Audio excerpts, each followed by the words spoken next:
তো তাদের আসলে মেইন ইন্টেনশনটা ছিল টাকা নেওয়া, কিন্তু প্রশ্ন কিন্তু ফাঁস হয়নি। একটা প্রতারক চক্র, এবং তারা মানুষের কাছ থেকে চেষ্টা করছিল প্রশ্ন ফাঁসের নাম করে টাকা আদায় করার জন্য।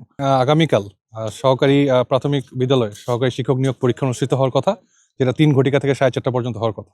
এই পরীক্ষার নাম ব্যবহার করেই লাস্ট কয়েকদিন ধরে আমরা শুনতে পেরেছি যে একটা প্রতারক চক্র মানুষকে প্রশ্ন ফাঁস করার নাম করে তাদের কাছ থেকে সার্টিফিকেট এবং অন্যান্য ইনফরমেশন কালেক্ট করছে, এবং তাদের প্রত্যেকের কাছ থেকে প্রায় 6 থেকে 10 লাখ টাকা কালেক্ট করবে বলে আমরা জানতে পেরেছি।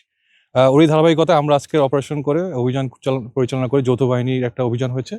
তার মাধ্যমে আমরা একজনকে ধরতে পেরেছি, মাহবুব আলম নামে, এবং তাকে ধরার পরে তাকে জিজ্ঞাসাবাদ করে আমরা জানতে পেরেছি যে এই চক্রের সাথে আরেকজন আছে যার নাম বিল্লাল, এবং এই বিল্লাল বর্তমানে টাঙ্গাইলের সুখীপুরে অবস্থান করছিল, এবং এই মাহবুব সে সবার কাছ থেকে সার্টিফিকেট কালেক্ট করে, এবং বিল্লাল তাদেরকে প্রশ্ন দিবে বলে একটা ধারণা দিয়ে তার কাছ থেকে টাকাগুলো আদায় করার চিন্তা ভাবনা করছিল, এবং আমরা তো এই দুজনকেই ধরতে সক্ষম হয়েছি।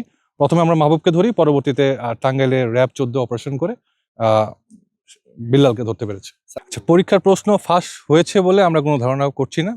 রাদার আমার যেটা মনে হয়, আমরা যেটা তার সাথে কথা বলে জানতে পেরেছি, তারা একটা প্রতারক চক্র, এবং তারা মানুষের কাছ থেকে চেষ্টা করছিল প্রশ্ন ফাঁসের নাম করে টাকা আদায় করার জন্য।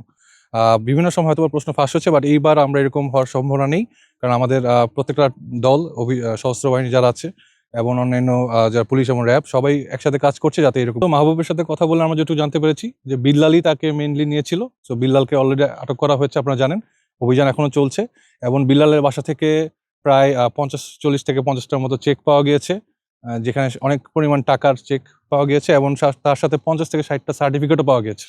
তো আমরা ধারণা করছি এই চক্রটা একটা বড় চক্র, এবং আরো অনেকের সাথেই এর সাথে জড়িত আছে। আমরা একটু হয়তোবা আগামীকাল হয়তো আমরা একটু জানতে পারবো যে বাকি কোনো লোক জড়িত আছে কিনা। সে আসলে একজন ড্রাইভার হিসেবে আমরা জানি, সংসদের ড্রাইভার। পূর্বে সে একজনের সাথে ছিলেন। আচ্ছা, এইটা আসলে নামটা আমি বলতে চাচ্ছি না, কারণ হচ্ছে আমরা জানতে পেরেছি সে ড্রাইভার ছিল, এবং সে বর্তমানে সংসদের ড্রাইভার হিসেবে আছে। এখন পর্যন্ত আসলে আমরা জানতে পারিনি, তবে আমি দেশবাসীকে বলবো নিশ্চিন্তে এবার থাকার জন্য, কারণ এবার আমাদের সবগুলো বাহিনী চেষ্টা করছে এরকম যাতে কিছু না হয়, এবং আমরা আশা করি যে এবার কোনো রকম প্রশ্ন ফাঁস হবে না, এবং কেউ যদি এর সাথে জড়িত থাকে অবশ্যই তাকে আটক করা হবে অথবা অভিযান করে ধরা হবে। হ্যাঁ, আমরা বিভিন্ন তথ্যের মাধ্যমে জানতে পারি। আসলে আমাদের তো অনেক জায়গায় থাকি, গোপন সংবাদে অনেকেই আমাদেরকে জানিয়েছে যে এরকম একটা চক্র কাজ করছে, যারা সার্টিফিকেট এবং অন্য জিনিস কালেক্ট করছে। তাই প্রেক্ষিতে আসলে আমরা অপারেশনটা করেছি। শুনেছি যে সংসদে আগে একজন উপদেষ্টা ড্রাইভার ছিলেন, বাট এই ব্যাপারে আসলে আমরা এখনো তেমন কিছু জানি না। তারা আসলে পরীক্ষার প্রশ্ন তাদের কাছে নাই। আমরা এখন পর্যন্ত তাদের কাছে কোনো পরীক্ষার প্রশ্ন পাইনি। আমি একটা জিনিস ক্লিয়ার করতে চাই, তাদের কাছে কিন্তু আমরা কোনো পরীক্ষার প্রশ্ন পাইনি। তারা মানুষকে প্রশ্ন ফাঁস করবে বলে তাদের কাছে টাকা নেওয়ার চেষ্টা করছিল। তাদের কাছে কিন্তু কোনো প্রশ্ন ফাঁস হয়নি, অথবা এই ভুল ইয়াটা থাকা যাবে না। এটা একটা ফাঁদ ছিল, হ্যাঁ।